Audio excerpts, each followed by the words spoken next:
Today I'm going to be talking about how you can use shampoos to grow your hair. Now you might be wondering, can shampoos actually grow your hair?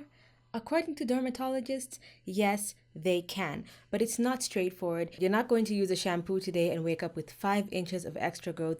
There's a process to it. If you don't know me, my name is Angelica. I post videos twice a week, every single week. Make sure you hit the subscribe button right down there and hit the bell so you get notifications whenever I post a new video. So we're going to start by how shampoos actually grow your hair, why you should use them, and the reason I thought this deserved an entire video for itself is because in the natural hair community, or actually just in most circles where they're like, try to grow your hair, it's kind of like shampoo is the bad thing. Oh, sulfate, silicone, stay away from it. This is going to damage your hair. But it actually can grow your hair. Now, shampoos don't necessarily work the same way as, let's say, hair growth aids like minoxidil or rosemary or rice water. Shampoo creates the perfect environment for your hair to grow. If your scalp is clogged, it could be suppressing lots of follicles. You could even have thinner hair because so many of your follicles are dormant because they are clogged with oils and dirt and buildup, and thus you're having thinner hair. Or it's just a really bad environment for hair to grow. Your hair might have a lot of buildup on top of it, not from the roots, but in terms of your hair shaft. And this is not necessarily hair growth, but it is length retention. And a lot of us actually don't grow long hair, not because our hair is not growing fast enough, but because it's actually breaking either faster than it's growing or at the same rate that it's growing. So the average person grows half an inch to an inch of hair per month. Now, for most people in the natural hair community, whether you are type 3 or type 4, it's usually half an inch, but some people do get more than that. But the thing is, even if you get more than an inch a month, or an inch a month and your hair is breaking super fast, it won't make a difference because your hair is still going to be short. Now, if you're wondering what my hair looks like, it is in a protective style right now, my favorite one, which is just twists with my own hair. And I'll take it down just so you can see that I recently cut off about 4 to 5 inches of my hair when I did my straightening routine because I hadn't done a trim in way too long. But my hair is growing back so fast. Like, these are my twists. What? I just did them yesterday and I didn't do anything today. I didn't add any moisturizer, nothing. And before I did this, I did shampoo my hair. So shampooing my hair actually made a huge difference in my hair growth. And I never really thought about it because I saw both drastic sides of the shampooing thing. It's either people would shampoo their hair every 2 days or they would say they don't shampoo their hair in a whole month. And I just couldn't find a happy medium. And for me, whenever I would use shampoo, I would feel like my hair would get a little dry. And my hair is already naturally dry, but it turns out I just didn't know how to use it. I wasn't using it properly. And you also need to find the right product that works for you, because just because something works for me, even though you have the exact same hair type and curl pattern and density and all that, there's still a chance that it's not going to work for you because genetics, just different factors go into it. And yes, if you want to leave a comment in the comment section and say shampoo doesn't grow your hair because it's all genetics, if you're not new to this channel, you know that I do not discuss genetics on this channel because we cannot change genetics. I'm not going to say, well, hopefully you have the genetics that helps you grow 1 inch instead of half an inch a month. My best friend has the most amazing genetics. Like, she can do whatever she wants with her hair and it's going to grow super fast. How is that going to help me? It's not going to help me because there's nothing I can do to change that. What I can change though, and what you can change, is taking care of your hair to the best of your ability so that you can have the best hair that you can possibly have. But if your hair is the same length for an entire year or 6 months, you're doing something wrong. It could be your diet, it could be your routine, it could be a bunch of things, it could be shampoo. Okay, so now that we know that a clean scalp thrives and healthy hair gets moisturized, okay? If your hair is clean from the roots to the tips and it has no oils or butters or anything clogging it, I'm not saying do not use oils and butters, and we'll get into that a little bit later, but what I'm saying is if you're not going to use a shampoo and you keep layering those on your hair is just going to continue getting drier and drier and drier because it is coating your hair and you are not taking it off, so you're blocking your hair from getting moisture and so many other beneficial ingredients. Let's get into the types of shampoos. Now, I did make this a slightly broad category because I didn't want to make this video a cleansing video. I feel like shampoo just rolls off the tongue a little better. So the first one is your standard shampoo, and this video is not sponsored, by the way. These are just the products I am currently really loving and that my hair really likes. So here are the two that my hair really likes. It is these two. There is the Olaplex Bond Maintenance Shampoo, and this one is the Cure Bond Repair Shampoo. Do you see a similarity? They both have bond repair in it. Maybe that's why my hair likes it, but these are your standard shampoos. They both have sulfates in them, and any sulfate shampoo that you like. Then I use this, which I wouldn't call a shampoo because it is a pre-cleansing oil. It is also by Amika. This is the product that shocked me the most. I used this when I did my straight hair routine. I don't use it as often, and that's why I like it, sort of, because it is quite expensive. And if I hadn't used it before, I don't think I would have gone to the shop and thought, oh, pre-cleansing oil, that is something I need in my routine.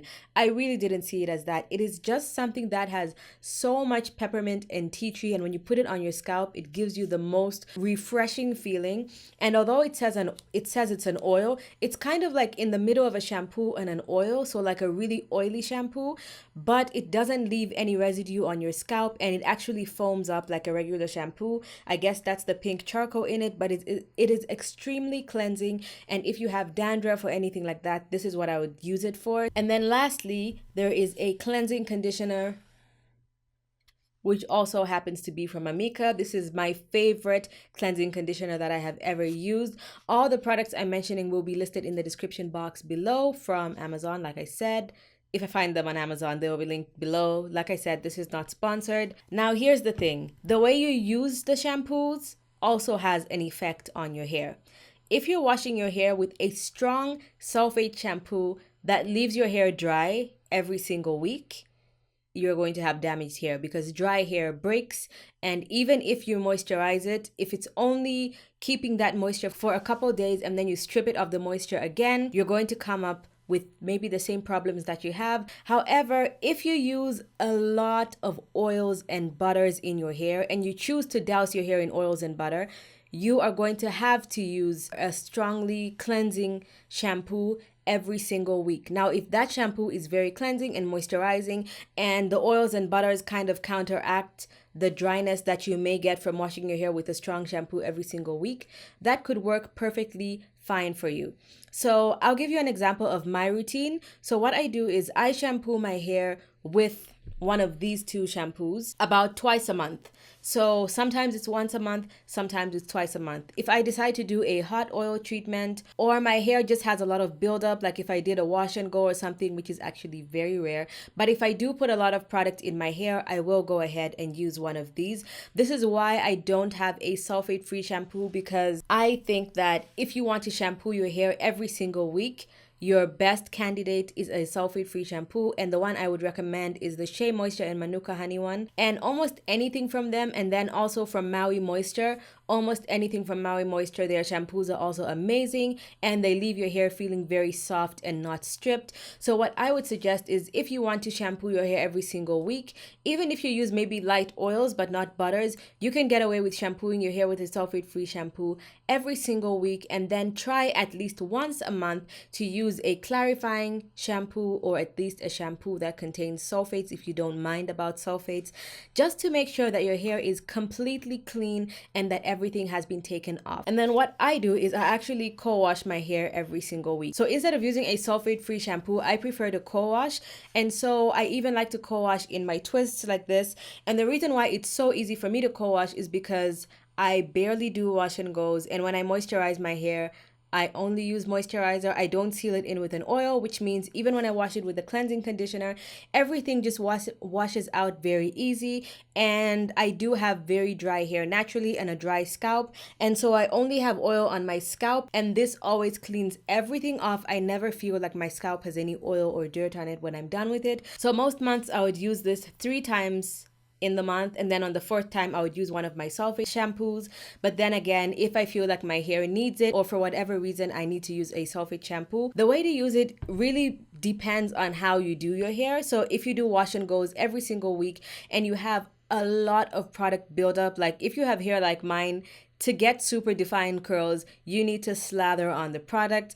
If that's the case, I would suggest you use a sulfate-free shampoo more often and then a clarifying one maybe at the end of the month. Also for co-wash, I've noticed that co-washes don't work for everyone. So if you could get a sample size of a co-wash, I would suggest you get a sample size to see if your hair likes it. If your hair still feels a little bit sticky or dirty after you use a co-wash, there's no need to waste your money and have two products that are doing the same thing for you or not actually working as well. So find a way around it for something that will actually work best for you. I saw a significant difference in my hair when I started listening to my hair when it needs shampoo instead of following my routine. Before, I just stuck to my routine. Every 3 weeks, I would use my co-wash. On the fourth week, I would use a shampoo. Even if on the second week, my hair felt like it had a lot of buildup and dirt or anything like that, I would still just go along with my routine and use my co-wash until it is time to use the shampoo.